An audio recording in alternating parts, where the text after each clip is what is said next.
Мифы о драконах, легенды о динозаврах и мамонтах, а также других древних гигантах Земли появляются не просто так. Людям всегда интересно разгадывать тайну прошлого.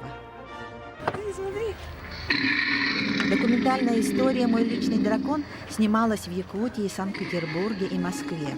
Герои фильма находятся в поисках своего затерянного мира, а ведь он всегда где-то рядом. В мини-парке доисторических и современных животных Александр Файзель воплощал свою очередную идею. А реальный парк юрского периода в условиях вечной мерзлоты находится в местечке Тепе Сунтарского улуса. Доехать туда не так-то просто, но Петр Николаевич Колосов, начиная с 2002 года, сумел организовать 12 экспедиций с участием школьников. За это время у него сложилась уникальная коллекция артефактов летописи Якутии возраста 145 миллионов лет Очень назад. интересной находкой является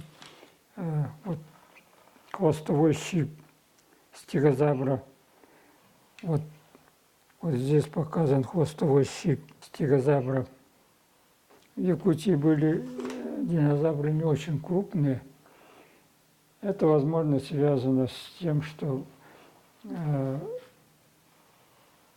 условия были не очень благоприятны. Летом прошлого года учащиеся Харинской школы вновь планировали поехать в экспедицию с палеонтологами из Санкт-Петербурга, но помешала пожароопасная ситуация в республике.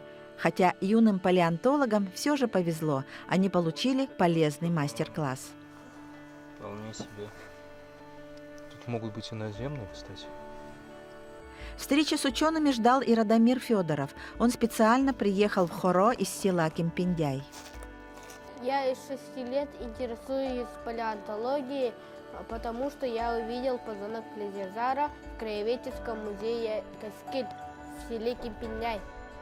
Я представляю, что они там плавали, охотились за моллюсками. Еще я иногда представляю себе берег, и там находятся динозавры наземные. Меня интересует в моих фильмах люди нестандартно мыслящие, да, то есть которые идут и поперек течения. Все герои нашего фильма, они такие. У нас у каждого глаза горят. И у народных палеонтологов, да, с детишками, да, и у наших ученых, которые едут с другого конца света копать динозавров в Якутии.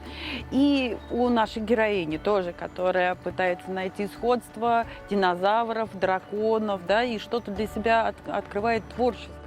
Проект «Динозавры вечной мерзлоты» в течение года объединил увлеченных людей республики.